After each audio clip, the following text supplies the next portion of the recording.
Before you close your eyes tonight, let me tell you about a place where the evening always arrives gently, as if it's careful with you.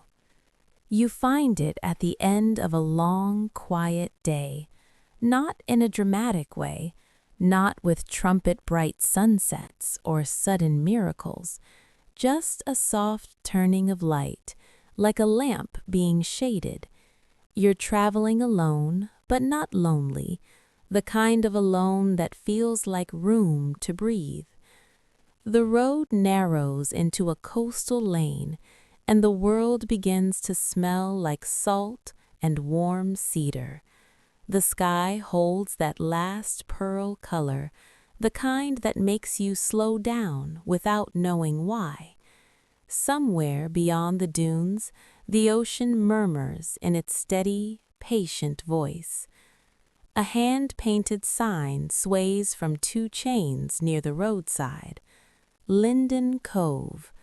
The letters look like they've been traced and retraced over years, loved into place. You follow the curve down toward the town, and as you do, small lights begin to appear. Window lights, porch lights, lantern lights. Nothing harsh, everything honeyed and low, as if the whole town has agreed to speak softly after sunset.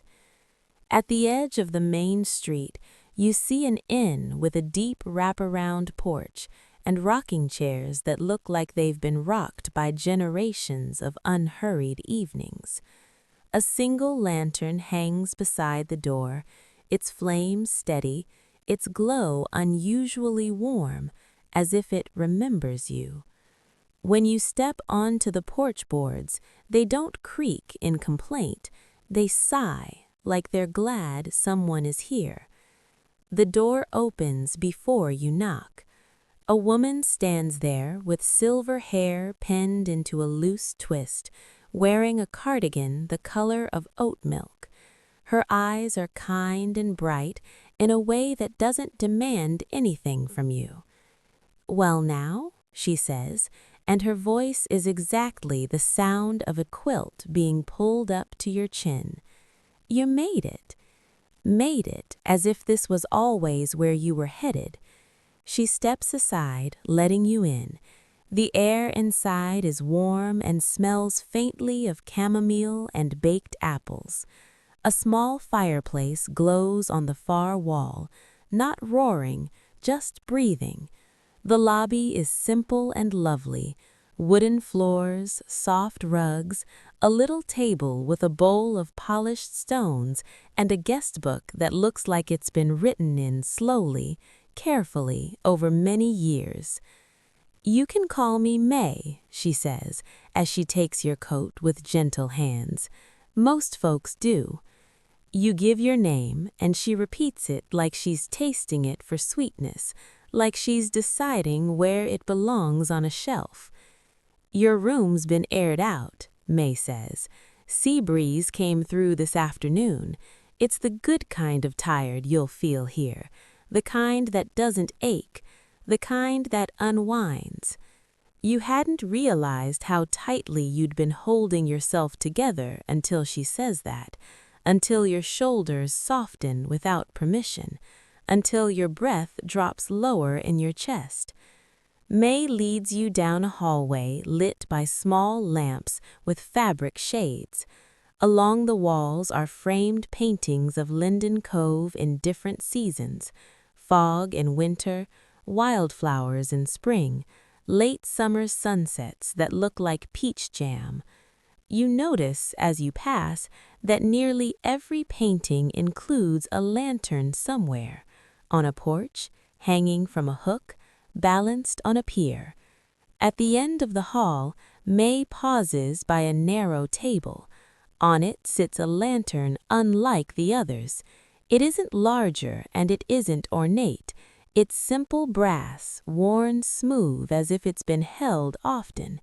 But inside the glass, the light doesn't flicker like a flame. It glows like a tiny star that decided to stay. You stop without thinking. May watches you with that same quiet brightness.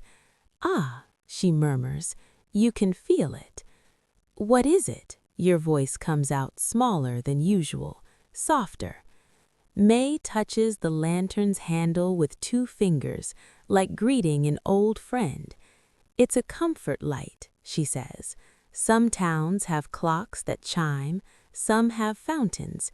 Here, we keep a little light for the parts of people that get lost in the dark." You look into it. The glow seems to deepen, not brighter, just deeper, like warmth sinking through layers. "Does it belong to someone?" you ask. May's smile is gentle. "It belongs to the evening," she says, "and the evening belongs to anyone who needs it." A hush settles between you, not awkward, just spacious. Then May lifts the lantern carefully. "Come," she says, "I'll show you your room. You'll sleep better if you know where the light is kept." She carries it down the hall as if carrying a baby bird. When you reach your door, she opens it and steps aside. The room is simple and sweet. A bed with a thick quilt the color of sea foam, a window looking out toward the dunes, a small desk and a chair with a folded blanket draped over it like an invitation. On the nightstand sits a shallow dish of smooth white stones, like pocketed pieces of the shoreline. May sets the lantern on the nightstand. The star glow fills the room quietly, as if it's smoothing the corners. "You won't need to do anything," May says. "Just let it be near you. It's very good at staying awake, so you don't have to." You swallow, surprised by the tenderness of that. "Thank you," you manage.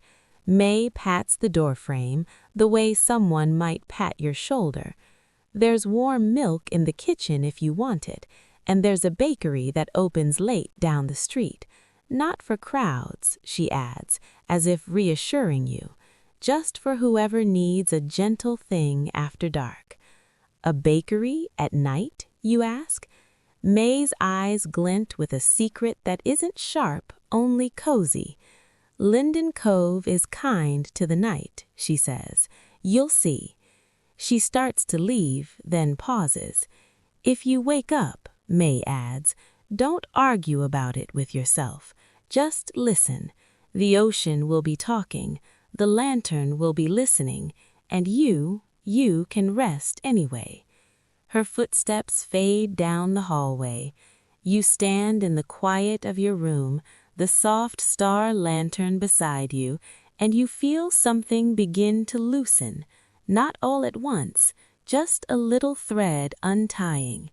Outside, the ocean hushes and hushes, and somewhere down the street, you imagine the glow of a bakery window, warm as butter, waiting without urgency. You sit on the edge of the bed, and for the first time in a long time, the idea of sleep doesn't feel like a test. It feels like a door you're allowed to open slowly. Night comes kindly in Linden Cove. You notice it as you step outside again later, when your suitcase is unpacked and your hands are empty. The air has cooled into something silky. The porch lanterns along the inn's railing make gentle puddles of light on the wooden boards, and beyond them, the street glows with a slow, steady warmth. You pull your cardigan closer, not because you're cold, but because it feels good to be wrapped. May had mentioned a bakery that opens late. The thought is small and pleasant, like remembering you have a favorite mug you haven't used in a while. You walk down the main street, your footsteps unhurried. In the windows of the little shops, you see sleeping displays, folded quilts, hand-thrown bowls, books arranged as if they've been tucked in. Wind chimes barely move. Even the town seems to breathe slowly. Then you see it. a window bright with golden light, not glaring, just welcoming. The glass is slightly fogged from warmth inside, and painted along the bottom in looping letters are the words, Moonrise Oven. A bell gives a soft, polite sound when you open the door. Inside, the bakery feels like the inside of a memory. Warm bread, vanilla, a hint of orange peel. The light is low and buttery, cast from lamps with cream-colored shades and a few lanterns hung from hooks along the beams. There are no crowds, no chatter, just a hush and a gentle rhythm. Behind the counter stands a woman about your age, maybe a little older, with dark hair gathered into a loose bun. Flour dusts her hands and the front of her apron like a soft snowfall. Her eyes lift when you enter, and her smile arrives without hesitation. "Hi," she says, as if you've been expected in the kindest way. "Come on in. You look like you could use something that doesn't ask questions." You let out a quiet breath you didn't know you were holding. "Is it okay that I'm here this late?" "It's exactly okay," she says. "That's what the night hours are for." She gestures to a small table by the window. A candle burns there, low and steady, and beside it sits a tiny vase with a single sprig of lavender. "I'm Juniper," she adds. "Most people call me June." You tell her your name, and she nods like she's placing it gently in a safe spot. "What brings you to Linden Cove?" June asked, but her tone doesn't pry. It's the kind of question that can be answered honestly, even if the honest answer is simply, "You're tired." You glance at the display case. There are pastries you recognize, croissants, simple sugar cookies, a loaf studded with seeds, and then there are things you don't. Small, round rolls brushed with something that shimmers like melted moonlight. Little cakes the color of pale honey, topped with a sprinkle that looks like crushed stars. Your eyes linger. June follows your gaze and her smile softens. "First time seeing moon bread?" asked June, and the word itself feels soothing. June reaches into the case with careful tongs and lifts one of the round rolls. Up close, it's plain and perfect. Golden crust, delicate shine, the slightest sparkle as if sugar has learned a new trick. She sets it on a small plate and slides it toward you. "It's warm," she says. "Take your time." You sit at the table and the chair creaks in the friendliest way. When you tear the moon bread open, steam rises in a slow ribbon. The inside is soft and cloud pale. You take a bite. It tastes like butter and calm, like milk warmed with a little honey, like the moment right before you fall asleep, when your thoughts finally stop gripping. Your eyes close without effort. When you open them again, June has poured something into a mug. Tea, maybe, with a little curl of steam. "Orange blossom," she says, setting it down. "Good for the parts of you that keep watch." You wrap your hands around the mug. The warmth travels up your palms and into your wrists, and something in you begins to believe you can be held by something other than your own vigilance. The bakery is quiet in a living way. You hear the faint tick of cooling loaves, the hush of a cloth as June wipes a counter, the soft crackle of a candle. "What's in it?" you ask, looking at the half-eaten moon bread. The sparkle, I mean. June leans her elbows on the counter, relaxed. She says, "Not much.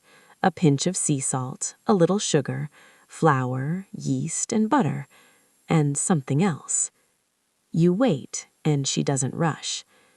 "Sometimes," June says slowly, "when someone's had too many nights where sleep wouldn't come, the night leaves a little sweetness behind, like dew, like a small apology. Her eyes meet yours. "I gather it, not in a dramatic way," she adds, as if reading your thoughts, "just by opening the windows and letting the air move through the kitchen. The sweetness finds the dough holds it, and then people get to eat something that reminds their bodies how to soften." You look down at your hands around the mug. You can almost feel your heartbeat slowing, as if it's listening. June nods towards the street outside. "May sent you, didn't she?" "Yes," you admit. June chuckles softly. May's always putting people in the right path. She thinks the town is stitched together by small kindnesses. Her voice turns even gentler. I think she's right. You take another bite of moon bread, slower this time, letting it be what it is, letting it land. On the wall behind June, you notice a row of lanterns hung neatly, each one different, some tin, some glass, some papered with pressed flowers. They're unlit, but even unlit, they seem to hum with purpose. "Are those for decoration?" you ask. June follows your gaze. "No," she says, "those are for keeping, for guiding, for the nights when someone needs a little extra help getting home to themselves." A silence falls, and it doesn't feel empty. It feels like a blanket settling. June reaches under the counter and brings out a small paper bag. She slips another moon bread inside, then folds the top with care, like wrapping a gift. "For later," she says, and her eyes are warm. "For if you wake, or if you just want to remember this moment." You accept the bag, and it's still faintly warm against your fingers. When you stand to leave, her voice follows you like a soft scarf. "If you want," she says, "come back tomorrow night. I'll be trying a new batch, and there's something about Linden Cove you should know." You pause at the door. "What's that?" June smiles, and the candlelight makes her eyes look like they hold a secret made of honey. "The town listens," she says, "especially when people are finally quiet enough to hear themselves." Outside, the night air meets you gently. You walk back towards the inn with the warm bag in your hand, and with every step, the streetlights seem a little softer, as if the town is lowering its voice for you. That night, you sleep in small pieces. Not the heavy, perfect sleep you might wish for, but something quieter and more real. You drift, you wake, you drift again, and each time you wake, the room is still soft around you, as if it never stopped holding its breath for you. The lantern on the nightstand glows steadily. It doesn't brighten when you open your eyes. It doesn't dim when you close them. It simply stays. At one point, you reach for the paper bag June gave you, fingertips brushing the folded top. You don't even need to eat the moon bread, though you could. Just knowing it's there is enough. Outside the window, the ocean keeps its slow, steady rhythm.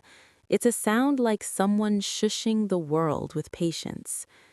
Sometime near early morning, when the sky is still slate blue and the edges of things are barely defined, you wake again.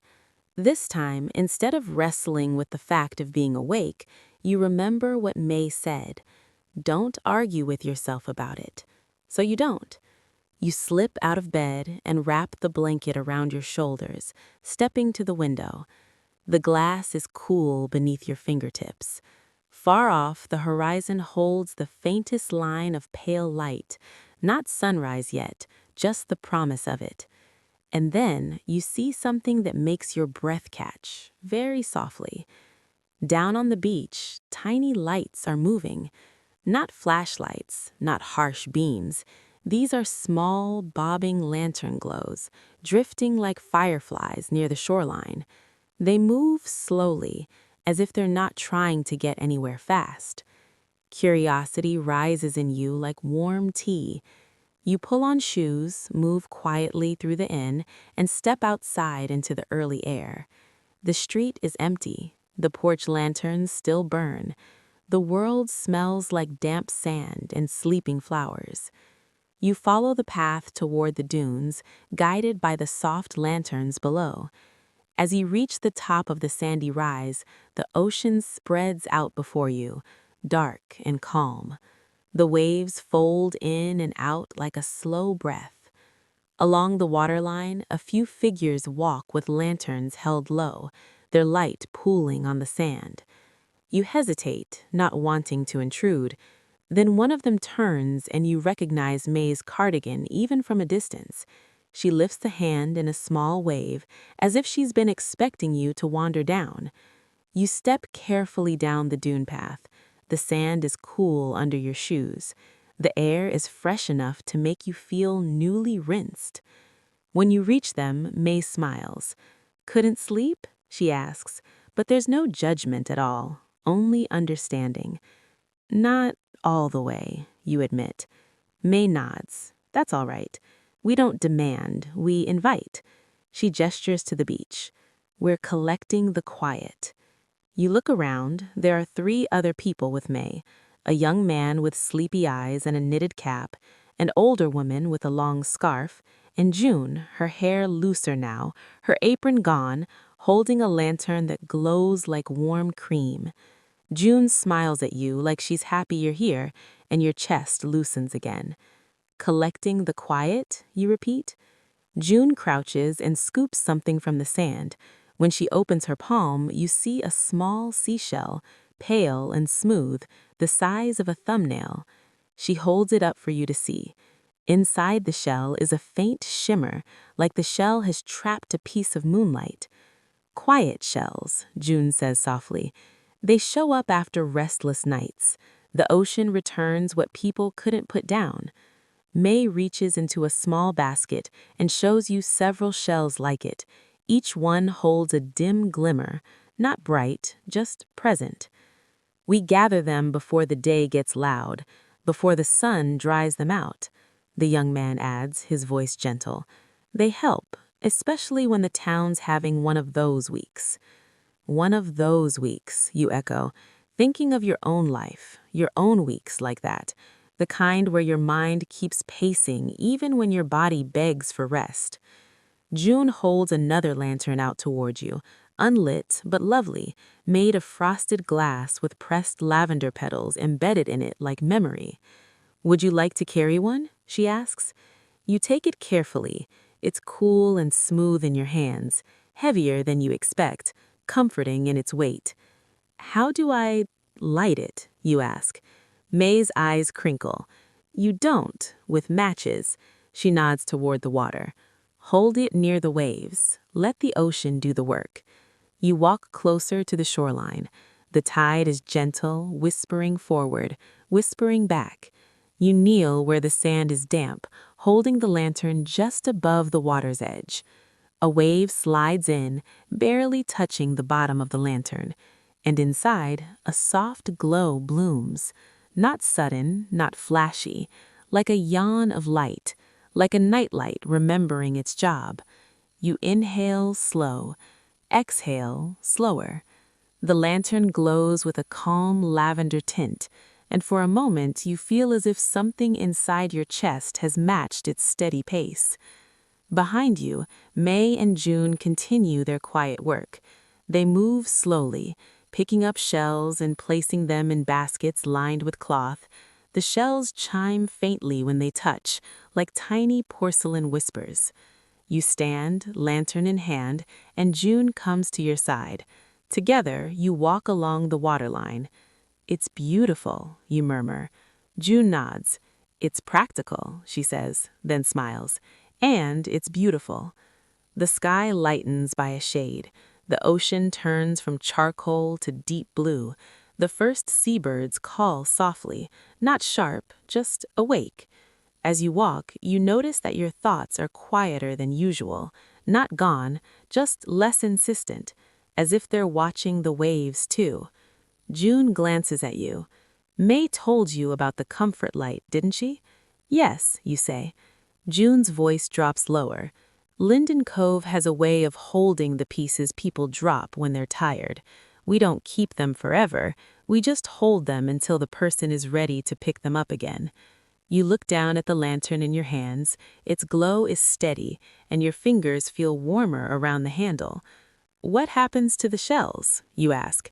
May answers from a few steps away, her voice carrying softly. We use them, she says. A little bit in bread, a little bit in tea. Sometimes we place them in lanterns. Quiet makes a fine ingredient. You walk until the baskets are half full and the horizon is softened into a pale line of day.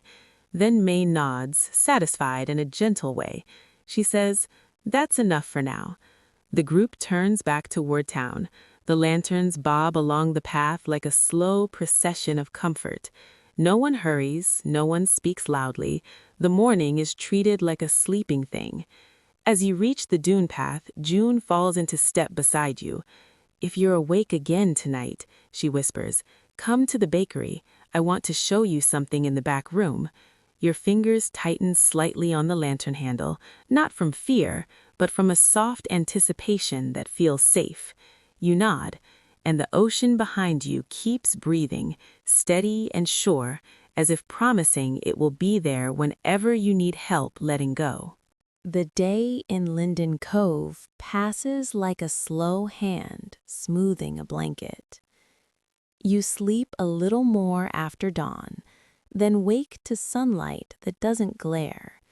It rests on the floor in warm rectangles. Somewhere in the inn, a tettle sings quietly, then stops. The whole building seems to respect the idea that your nervous system is learning how to unclench. When you finally step outside again, the town is awake in a gentle way. A few people sweep their porches. A window opens, letting out the scent of coffee and cinnamon. Nothing feels rushed. You spend the afternoon wandering, letting your feet choose directions. You find a small bookshop with a cat asleep in the window. You find a bench that faces the sea. You find a little path lined with beach grass that sways like it's dancing to music only it can hear. And when evening comes again, you feel it in your body before you see it in the sky. The same soft dimming, the same golden lights warming the street. As promised, you return to Moonrise Oven. The bell sounds polite. June looks up from behind the counter, and her smile appears like a porch light. "You came back," she says, as if this is both ordinary and quietly wonderful. "I did," you answer, and you notice the truth in it. You didn't force yourself. You didn't bargain with yourself. You simply came. June sets a small loaf into the display case and wipes her hands. "Give me a minute," she says. "Then I'll show you." You sit at the window table again. Tonight the candle is replaced by a lantern, its light a soft apricot glow. On the table is a small dish of sugar crystals that sparkle faintly, like they've been remembering the moon. June moves around the bakery with a calm competence that feels like safety. She kneads dough with slow pressure, shoulders relaxed. She checks the oven as if greeting it. Every motion says, "There is time." Finally, she comes to you and gestures toward a narrow door beside the counter. "Back room," she says. The door opens into a small space that smells of flour and dried herbs. Shelves hold jars labeled in neat handwriting: lavender, chamomile, orange peel, sea salt, vanilla bean. A little stool sits under a window, and on the far wall, hanging like a constellation, are dozens of tiny lanterns. Not large ones, little ones like you might hang on a tree at a garden party. glass globes, paper lanterns, brass miniatures with star-shaped cutouts. Each one holds a faint glow, as if it's storing a piece of someone's calm. June watches your face. Pretty, aren't they? They're alive, you whisper before you can stop yourself. June nods. In a way. She steps closer to the lantern wall and lifts one gently off its hook. These are rest lights, she says. People don't always know they leave them behind. She holds the lantern toward you. It's a small globe of milky glass, and inside is a thread of light, curled like a sleeping cat. What do they do, you ask? June sits on the stool and motions for you to take the other. You sit, and the room feels like a secret kept for your benefit. They don't knock you out, June says softly. They don't make your brain stop. They just remind your body what safe feels like. You swallow. And where do they come from? June's gaze drifts to the window, where the sky outside has begun to deepen. From small moments, she says, from someone finally unclenching their jaw, from a breath that reaches all the way down, from a thought that says, maybe I can let go just for a minute. She looks back at you. It's not dramatic. That's why it works. You hold the lantern in your hands. It's cool at first, then it warms slightly, as if recognizing you. June stands and reaches for a jar on the shelf. Inside are the quiet shells you saw on the beach, their shimmer more visible in this darker room. June opens the jar and tips a few shells into her palm. Their light is subtle, like a dimming hallway lamp. Sometimes, she says, when a person can't sleep, they think they're failing. But the truth is, their mind is trying to protect them. It's keeping watch. Her voice is so gentle it feels like being understood without being examined. So what do you do with that? You ask. June places one shell into the little lantern in your hands. The moment it settles, the lantern's glow steadies, as if it's found its rhythm. You thank the part of you that kept watch, and then you tell it, you're safe enough to rest now. You can take turns. A warmth spreads through your chest, soft and slow. You don't feel fixed, you feel accompanied. June returns the other shells to the jar. May keeps the comfort light at the inn. I keep the rest lights here. And the library keeps something too. The library, you repeat? June smiles, pleased. You haven't been yet. I didn't know there was a library. There is, June says, and it's not loud like some libraries. It's the kind that feels like a thick sweater. She hooks your lantern back on the wall, but before she studies it with care, as if checking its content. Tomorrow, she says, go to the library just before sunset and ask for the night shelf. The night shelf, you echo, and the words feel like a hush. June nods. Tell them June sent you. They'll know. You stand, and June walks you back through the narrow door into the bakery again. The ovens hum, the display case glows softly. The world smells warm. Before you leave, June presses a small wrapped parcel in your hand. For later, she says, not sugar-heavy, just gentle. You thank her, and she touches her fingers to your wrist briefly, a kind, grounding contact. Outside, the street has deepened into evening. The lanterns along the walkways look like patient stars.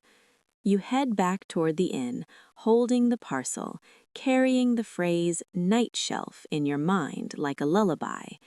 And for the first time in a long time, you look forward to sunset the way some people look forward to a song.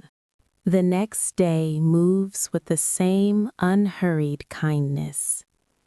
You take your time with breakfast at the inn. The dining room has lace curtains that filter sunlight into something soft and forgiving. May hums while she moves between tables, setting down plates like she's placing blessings. When she sees you, she gives you a look that asks without pressure, "How are you doing?" You answer honestly, quietly, "A little better." May nods as if she's heard this before and always believed it would happen. "Good," she says. "Better is a real place. Folks forget that." You spend the afternoon near the water, letting the ocean's steady voice brush through you. Sometimes your thoughts wander into old worries, but they don't hook as sharply. It's as if the town has changed the texture of your mind, making it harder for panic to grip. As sunset approaches, you remember June's instruction. Just before sunset, the library. You follow the main street until it narrows into a lane lined with low stone walls and climbing roses. At the end stands a building that looks like it was grown rather than built. Weathered gray wood, tall windows, a roof that dips like a sleeping cat. A sign by the door reads, "Linden Cove Reading Room." The door opens with a soft, satisfied sound. Inside, the air smells like paper and beeswax and something faintly herbal, as if calm has a scent. The library isn't large, but it feels deep. Shelves curve in gentle arcs, lamps glow with shaded light. Thick rugs soften footsteps into whispers. A librarian stands behind a wooden desk, writing with a fountain pen. She looks up and smiles, her expression composed in a way that makes your spine lengthen pleasantly. "Welcome," she says. "Looking for something in particular?" June said, "Ask for the night shelf." You step closer and keep your voice low, as if the room itself is sleeping. "June sent me," you say. "She told me to ask for the night shelf." The librarian's eyes warm with recognition. "Ah," she murmurs, "then you're right on time." She stands and gestures for you to follow. Her steps are quiet, practiced. As you walk, you notice small details. A bowl of smooth stones like the one in your room at the inn, a vase of dried lavender on a side table, a lantern resting on a windowsill as if it's watching over the books. The librarian leads you to the back of the library, where the shelves are taller and the light is slightly dimmer. Here, the air feels hushed in a deeper way, like the quiet under a blanket. She stops beside a shelf that looks ordinary at first. Then you see the label carved into the wood, subtle and elegant. "Night shelf." "You can take anything from here," the librarian says. "It all returns on its own." You blink. "Returns?" She smiles, not mysterious in a sharp way, only gentle. "These are books that don't like to be kept," she says. "They prefer to accompany." You run your fingers along the spines. The titles are soft and strange in the best way. "The Book of Unraveled Knots," "A Small Atlas of Safe Places," "How to Rest When You Don't Know How," "Letters from the Ocean to the Sleepless." You swallow. The words feel like they were written for you without anyone needing to know your life. The librarian watches kindly. "Choose one," she says, "not with your head, with the part of you that's tired." You let your hand drift, then stop on a thin book bound in pale blue cloth. The title is simple: The Lantern Keeper's Notebook.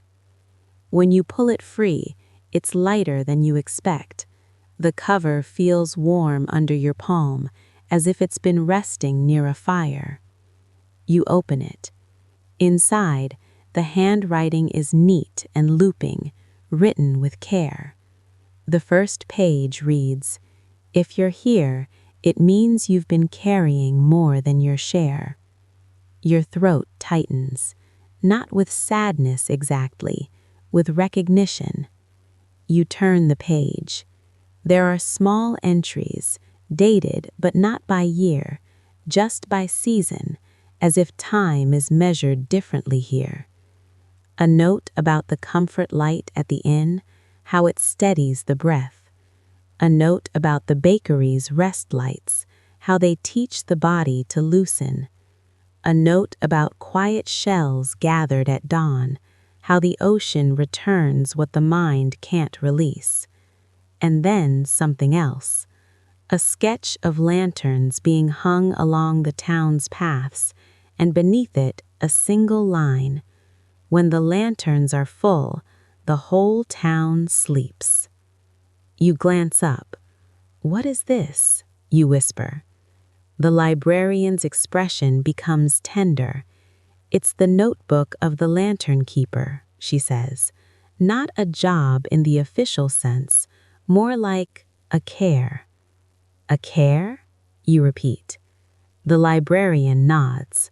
Once in a while, someone arrives in Linden Cove with a tiredness that goes bone deep, not just lack of sleep, a tiredness of being the one who holds everything together. Your breath catches, very softly. You don't deny it. The librarian continues. The town helps them rest, and sometimes the town asks them to help too, not as a burden, she adds quickly, reading your face, as a way of belonging. You look down at the notebook again. The pages seem to glow faintly, as if the words hold their own warmth.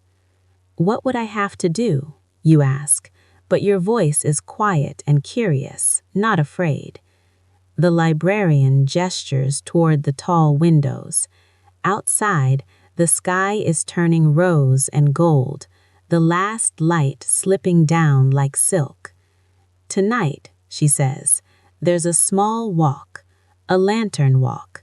June will be there, May will be there. Nothing difficult, just a way of placing light where it's needed."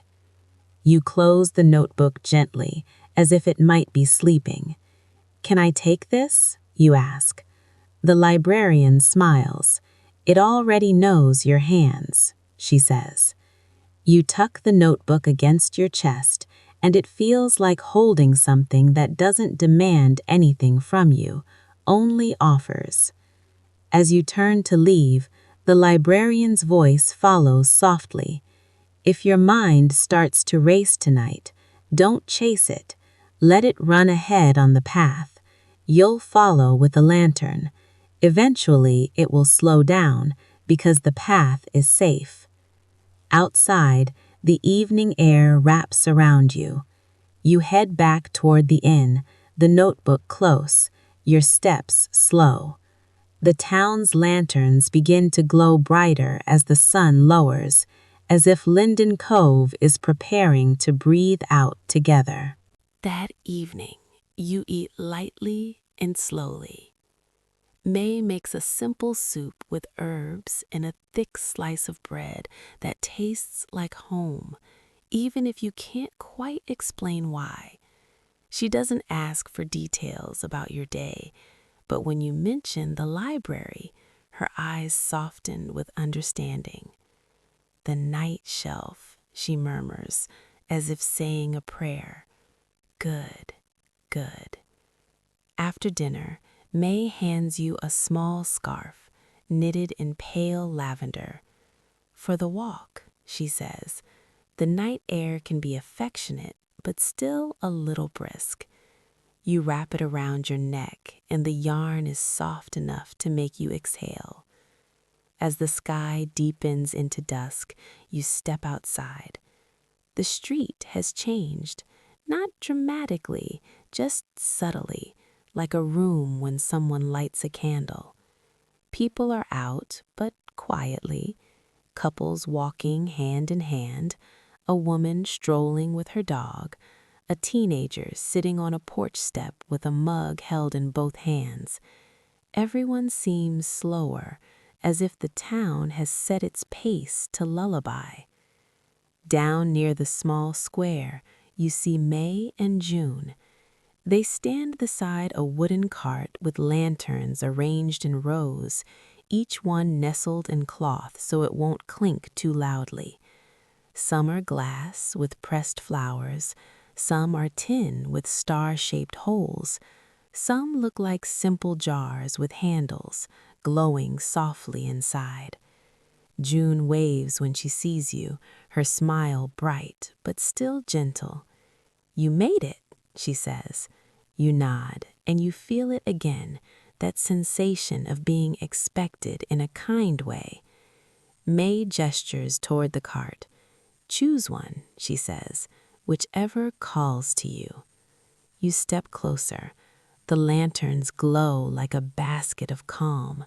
You hover your hand over them, not sure what you're listening for, then feel a small pull toward a lantern made of pale paper, reinforced with thin wood ribs.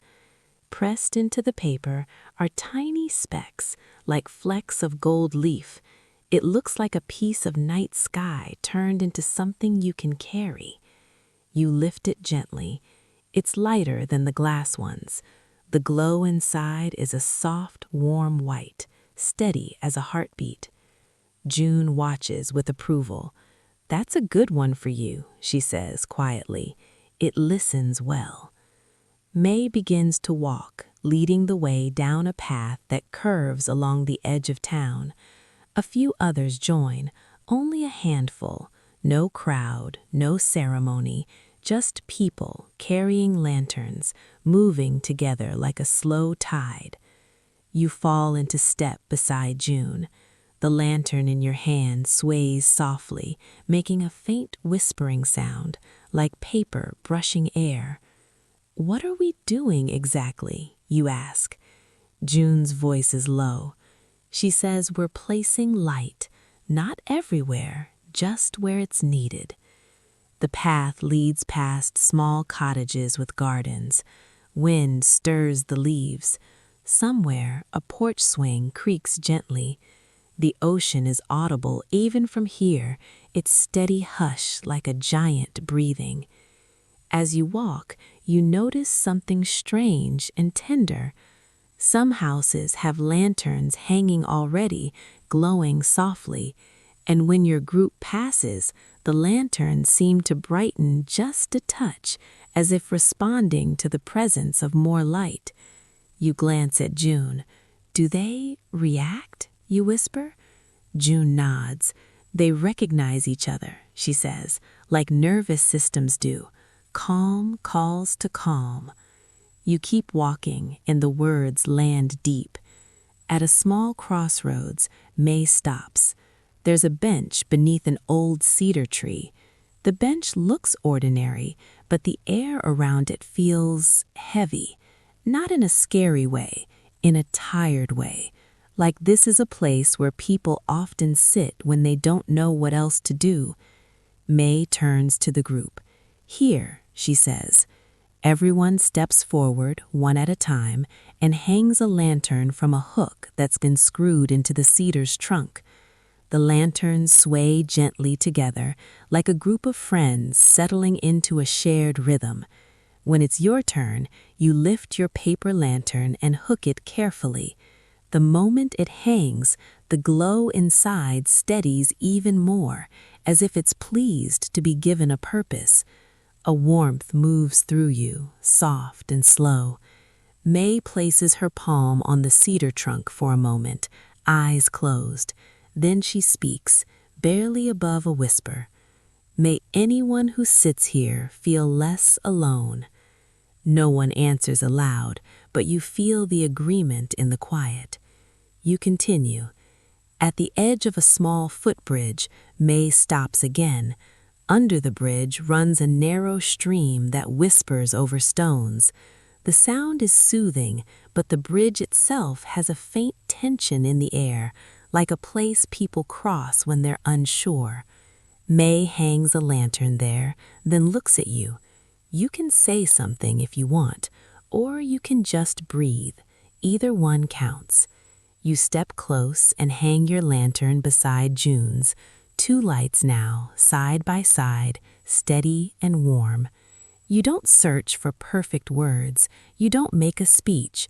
You simply whisper, "May crossing feel easier."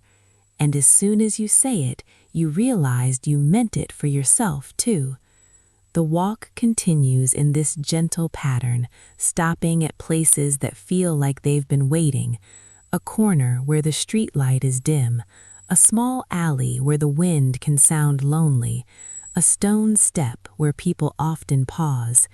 Each time a lantern is hung, each time the air feels a little softer afterward. By the end of the walk, the sky is fully night, and the town looks like a cradle of warm lights. You can feel the effect in your own body. Your shoulders lower, your jaw loosens, your breath becomes slower without you forcing it. May turns toward you, her eyes kind. "How do you feel?" she asks. You consider. The answer surprises you with its simplicity. "Useful," you say, in a gentle way. June smiles, and there's something like relief in it, as if she's been hoping you'd feel that. "That's part of the magic," she says. "When you're tired, you don't need to be fixed, you need to be included." May nods. "Now," she says, "we go home, and we let the lanterns do their thing." As you walk back toward the inn, you glance at the notebook tucked under your arm, the lantern keeper's notebook. It feels heavier now, not with burden, but with meaning. And tonight, when you imagine sleep, it feels a little closer, not as a demand, as a welcome. Part 6. Image prompt. Illustrated cozy fantasy lantern walk at night. A small group of calm townspeople carrying softly glowing lanterns along a quiet path, warm lights being hung from a cedar tree and a small footbridge, ocean-hushed atmosphere, soft amber and lavender tones, gentle starry sky, calm composition with one paper lantern glowing warmly in the foreground, emotional focus on belonging and ease, no text. That night, you sleep longer. Not perfect, not interrupted, but longer, deeper, as if your body has decided to trust the mattress again. The comfort light on your nightstand glows like a patient friend.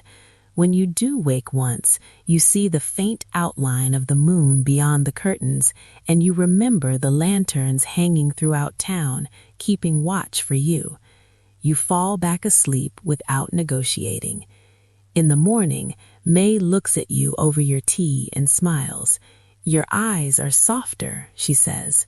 You touch your face without thinking, as if you might feel the difference. Maybe you do. The day drifts by in small, kind moments. A walk along the shore, a nap with the window cracked open to the sea breeze, the simple pleasure of not having anywhere urgent to be. When evening arrives, you find yourself at Moonrise Oven again, not because you forced yourself to be productive, but because it feels good to return to warmth. June is kneading dough when you enter. She looks up and grins. "Perfect timing," she says. "I was hoping you'd come." "Why?" you ask, sliding into the familiar chair by the window. June's eyes sparkle with quiet excitement. because tonight, she says, that night you sleep longer. Not perfect, not uninterrupted, but longer, deeper, as if your body has decided to trust the mattress again. The comfort light on your nightstand glows like a patient friend. When you do wake once, you see the faint outline of the moon beyond the curtains, and you remember the lanterns hanging throughout town, keeping watch for you. You fall back asleep without negotiating. In the morning, May looks at you over your tea and smiles. Your eyes are softer, she says. You touch your face without thinking, as if you might feel the difference. Maybe you do. The day drifts by in small, kind moments. A walk along the shore, a nap with the window cracked open to the sea breeze. The simple pleasure of not having anywhere urgent to be. When evening arrives, you find yourself at Moonrise Oven again, not because you forced yourself to be productive, but because it feels good to return to warmth. June is kneading dough when you enter. She looks up and grins. Perfect timing, she says. I was hoping you'd come. Why? You ask, sliding into the familiar chair by the window. June's eyes sparkle with quiet excitement. Because tonight, she says, you're going to help me make moon bread. You blink, a little startled. Me? June nods as if this is the most natural thing in the world. You, she repeats, not to perform, not to impress, just to feel what it's like to put something soft into the world. Your chest warms at that. June washes her hands, then gestures toward the back room. Come on, she says, aprons on the hook. In the back room, she ties an apron around your waist with a gentle tug, not too tight. The fabric is clean and smells faintly of lavender and flour. On the counter sits a bowl of dough, already risen. It looks alive in the quietest way, rounded and airy. June sets another bowl beside it and begins measuring ingredients with slow precision. Flour falls like a small, silent snowfall. Moon bread is easy. The hard part isn't the recipe. What's the hard part? You ask. June pauses, then looks at you with a softness that doesn't pity. Letting your hands be gentle, she says. Some people don't realize how hard they grip everything until they're asked to knead dough. You swallow. Your fingers flex unconsciously. June smiles. We'll practice, she says. No grades. She pours warm milk into the bowl, then a drizzle of honey. The scent rises like comfort. Put your hands in, June says. You hesitate, then do it. The dough is warm, slightly sticky, giving. It yields under your palms in a way that feels like relief. You press, fold, turn. Press, fold, turn. June's voice becomes a low rhythm beside you. Slow, she murmurs. Let the dough meet you halfway. You notice your shoulders trying to tense, your hands trying to rush. So you soften. The dough responds. It becomes smoother, quieter under your palms, as if it likes being treated kindly. June opens the jar of quiet shells and tips a few into a small mortar. She grinds them gently with a pestle until they become a faintly shimmering powder like moonlit salt. This is the pinch of night sweetness, she says. Not much, just enough. She sprinkles it into the dough, and for a moment, the dough seems to glow from within, subtle as breath. You keep kneading. Something strange happens. With each press, you feel as if you're pressing out tension that doesn't belong in your muscles anymore. With each fold, you feel as if you're folding yourself back into something whole. June watches, pleased. "There it is," she whispers. "What?" you ask, still moving your hands slowly. June's smile is tender. "Your body remembers," she says. "It remembers how to be cared for." Your throat tightens, but the feeling isn't sharp. It's soft, like rain that doesn't mean trouble. June turns on a small kettle. The sound is gentle, companionable. "While it rises," she says, "we'll make tea, and I'll tell you about the lighthouse." "The lighthouse?" you repeat. June nods. "There's a little island just off the cove. The lighthouse keeps more than boats safe. It keeps certain kinds of thoughts from getting too loud." You glance up. "How?" June pours hot water over herbs. The fragrance blooms. Chamomile, orange blossom, something grounding you can't name. "It gathers stray light," June says, "the kind people lose when they're scared at night. The lighthouse holds it. Then we bring a little back into town when we need it." You hold your mug and let the warmth sink into your hands. "And we need it?" you ask. June's eyes soften. "Not because anything terrible is happening," she quickly says. "Just because people are tired. The season's been heavy. A lot of quiet worrying." You nod. You understand that kind of heaviness. The dough rises while you sip tea, and the back room feels like a nest. Outside the window, the sky darkens, and the lantern wall glows softly, each little rest light steady as a promise. When the dough is ready, June shows you how to shape it into small rounds. Your hands move slowly, and the rounds come out imperfect and lovely. "No one wants perfect moon bread," June murmurs. "They want honest moon bread." She brushes the tops with melted butter, and the surface shines. Then she presses the tiniest sprinkle of the shimmering shell powder on each one, like blessing them with a quiet star. The oven receives the tray with a warm breath. While the moon bread bakes, June leans against the counter and studies you. "If you'd like, tomorrow night we'll go to the lighthouse." Your heart lifts, not into excitement, but into a gentle readiness. "What would I do there?" you ask. June's smile is calm. "Just carry a lantern and let the lighthouse share its light with you." The oven timer chimes softly, like a polite bell. June opens the oven, and warm, sweet air fills the room. The moon bread comes out glowing, golden, and when you look at it, you feel something deep inside you whispering the simplest thing: "Maybe I can rest." The next evening arrives with the sky like brushed velvet. All day, you carry the thought of the lighthouse quietly, like a smooth stone in your pocket. You don't clutch it, you just let it be there. After dinner, May meets you on the porch with 2 lanterns. One is the familiar comfort light, the one with the star glow. The other is smaller, made of clear glass with a brass handle. "This one's for walking," May says, placing it into your hands. The comfort light stays home.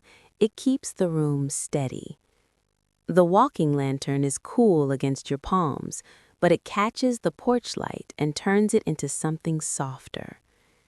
June appears at the gate a moment later, bundled in a coat, her hair tucked into a scarf. She carries a canvas bag slung over her shoulder and another lantern in her hand, a tin one with small moon-shaped cutouts. "You ready?" she asks.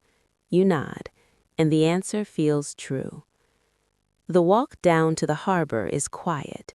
The town's lanterns glow along the path, and every so often you pass one you helped hang. Seeing them again feels like seeing your own calm reflected back at you. At the docks, a small boat waits. Not a large one, not a dramatic one, just a steady little vessel with a wooden bench and a lantern hook near the bow. A man stands beside it, older, wearing a knitted cap like the one you saw on the beach. He tips his head in greeting. "This is Eli," June whispers. "He takes folks over when it's time." Eli helps you step into the boat with careful, practiced hands. You sit, holding your lantern close, watching the water darkly shimmer beneath the dock lights. June sits beside you and hooks her lantern to the bow. Its moon-shaped cutouts cast tiny crescent shadows onto the wood. Eli pushes off, and the boat glides into the cove. The town recedes behind you, lights scattered like a handful of warm beads. Ahead, the island is a low shape against the night, and the lighthouse stands at its center, white and calm, its beacon turning slowly. The beam sweeps over the water in a wide, unhurried arc, as if it's checking on everything without panic. As the boat moves, the sound of the ocean changes. Near town, it's a gentle hush. Out here, it's a deeper, wider breath. June's voice is barely audible over the water. "Sometimes," she murmurs, "people think the lighthouse is for ships, but ships aren't the only things that drift." You look at the dark water and understand. Eli rows with a slow, steady rhythm. The oars dip and lift, and the sound is hypnotic. Your breath begins to match it. When you reach the island, Eli ties the boat and offers you his hand as you step onto the small, rocky shore. The stones are smooth, rounded, and cool. A narrow path leads upward, lined with low grasses that whisper in the wind. June walks beside you, lantern swinging gently. The lighthouse beam passes over you once, bathing you in soft white light, then moves on. It doesn't expose, it comforts. At the lighthouse door, June pauses. The paint is chipped in places, but the handle is polished from years of use. June opens it, and warm air spills out, scented faintly with beeswax and salt.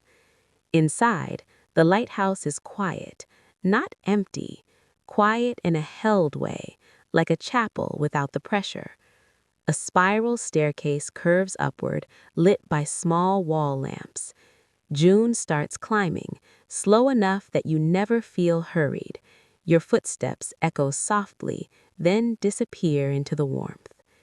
At the top, you enter a circular room beneath the lantern tower. The great glass lenses of the lighthouse are above, turning with a slow, steady hum. The light is bright there, but not harsh. It's filtered and softened, like moonlight magnified. In the center of the room sits a low wooden table. On it are several clear jars with lids, each one holding a faint glow, like captured fireflies. June sets her canvas bag on the floor and opens it. Inside are folded cloths, tiny funnels, and tiny tags tied with string. "This is what we came for," she whispers. You step closer to the jars.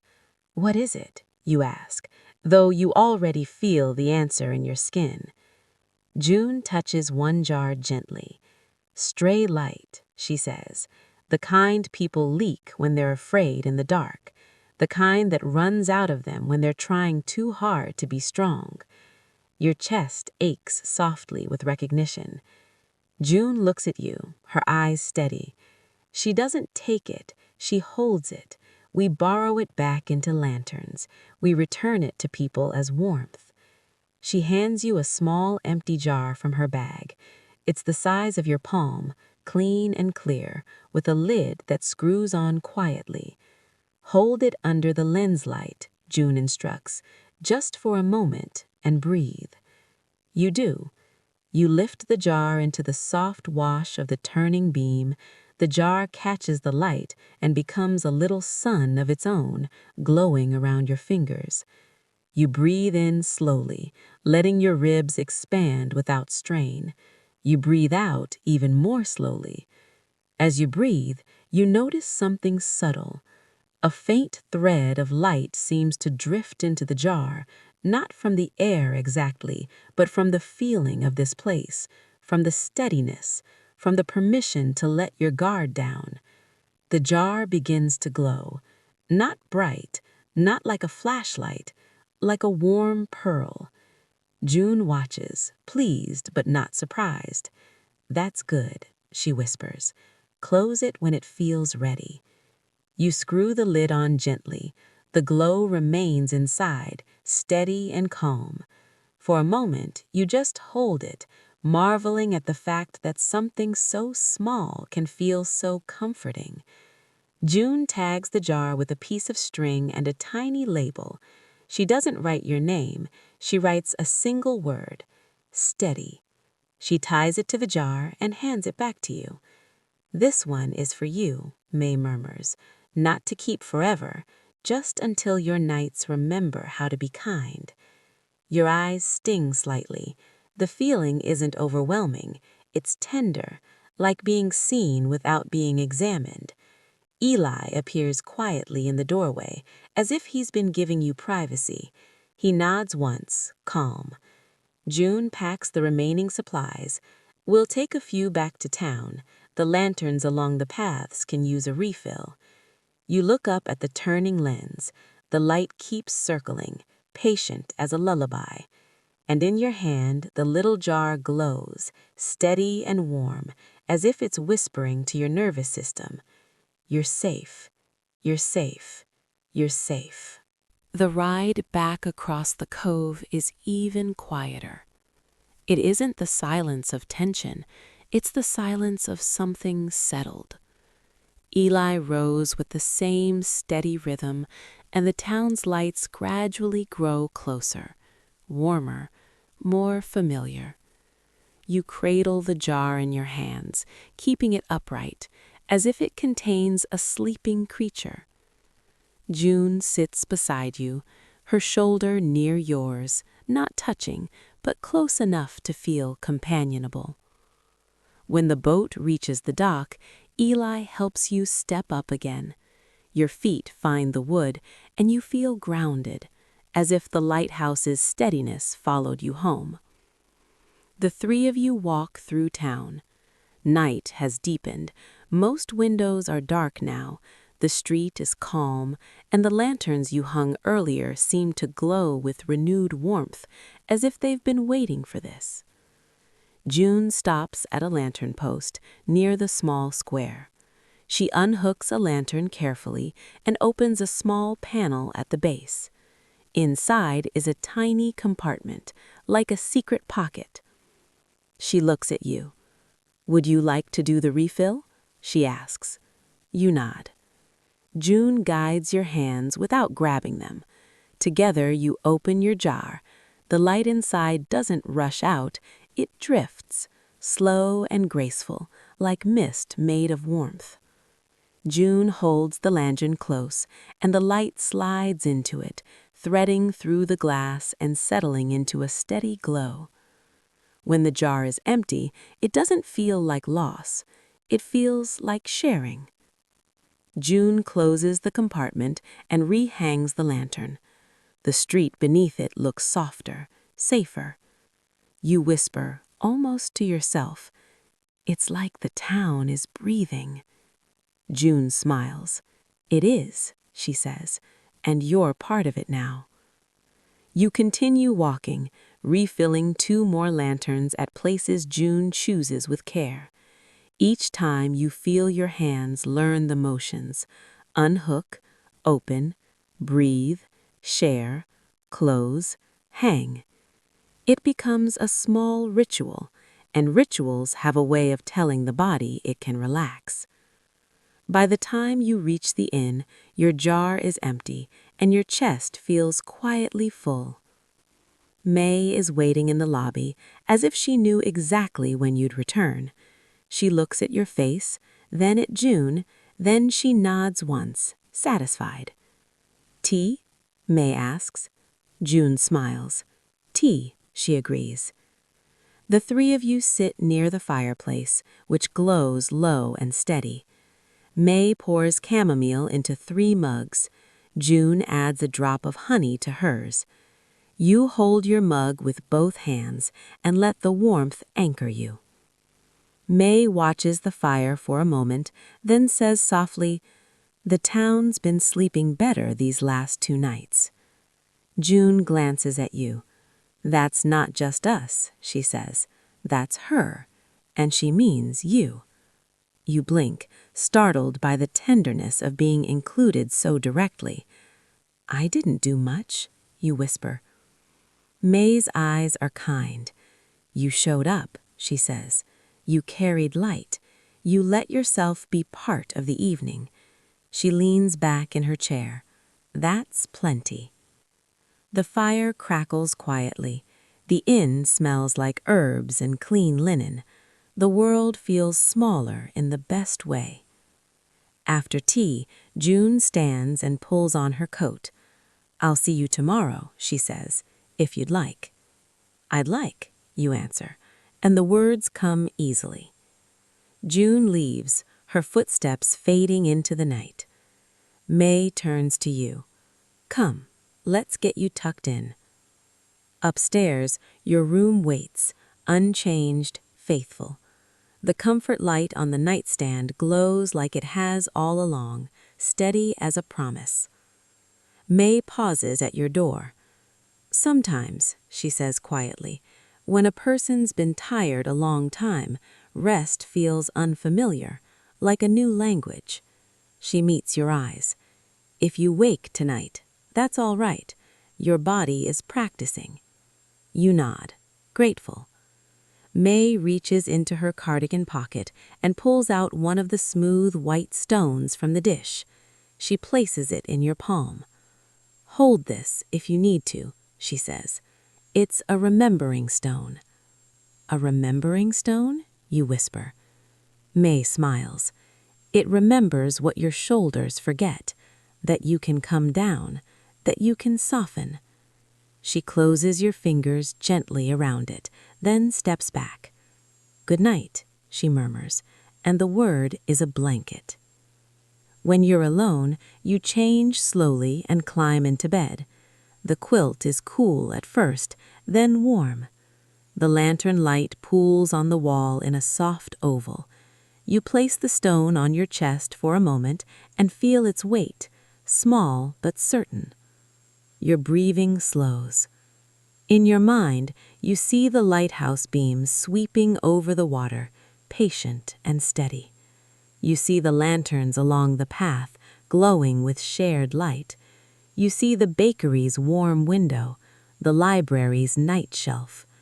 The town is holding you, and it asks nothing in return except that you stop gripping so tightly.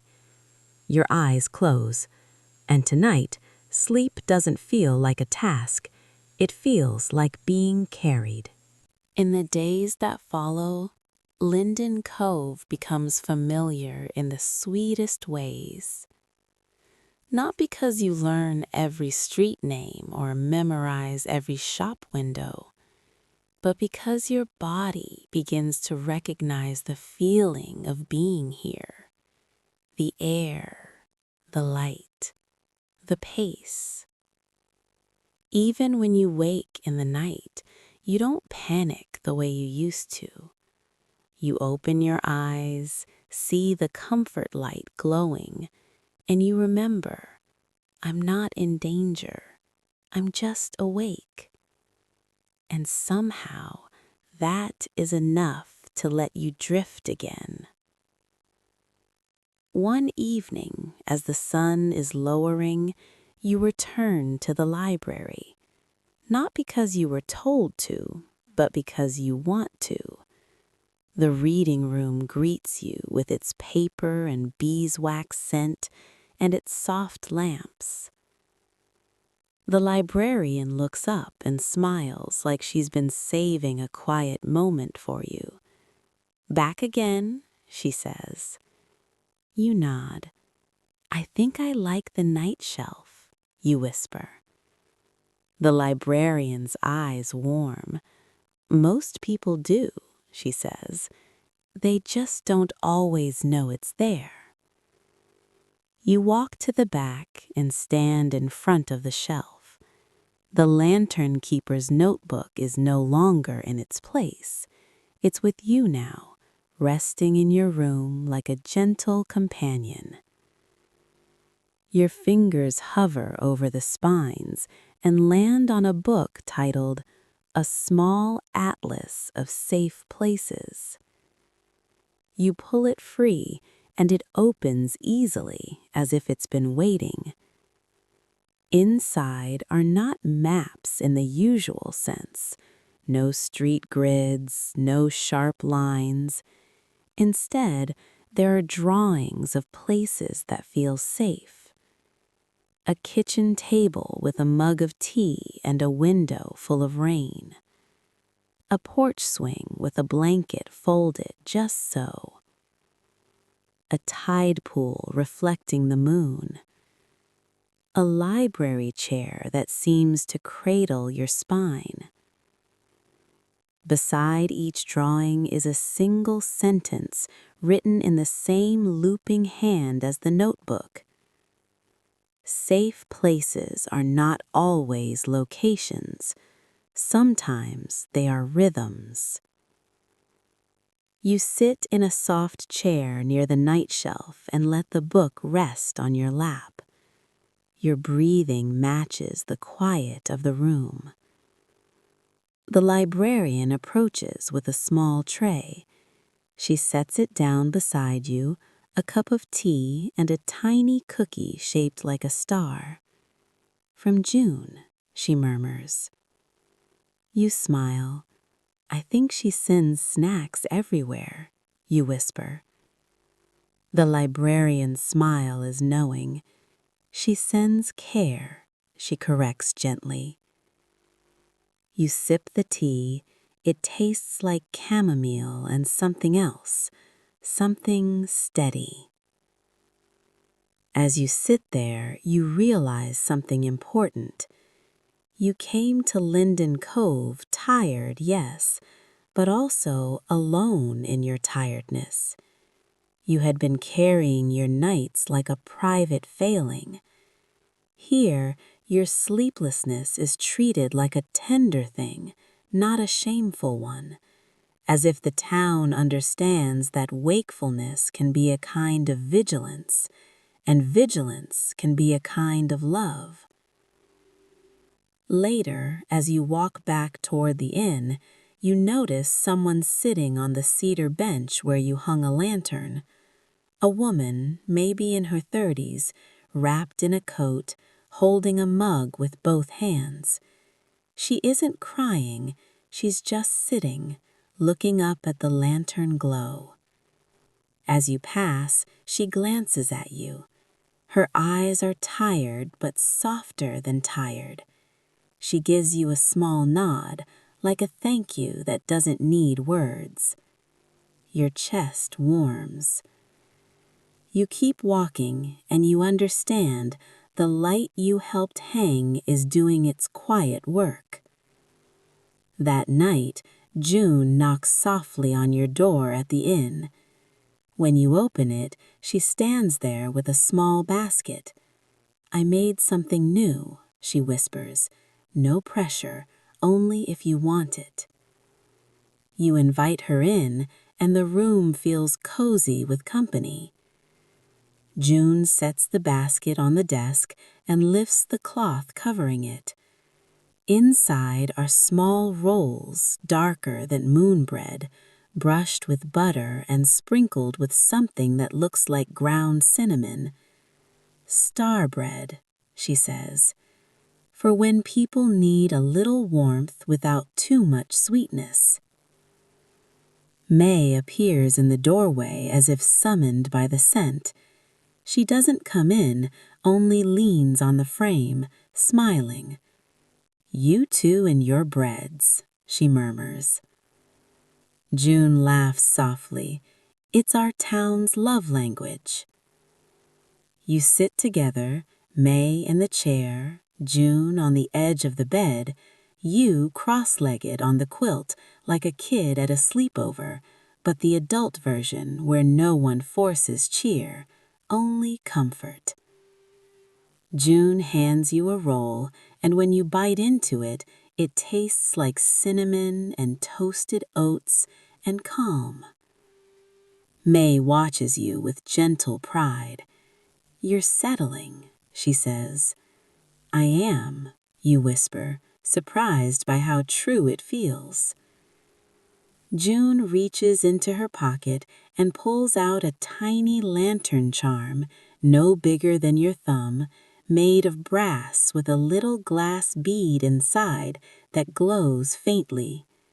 "For you," she says, "to keep, not as a job," she adds quickly, "just as a reminder."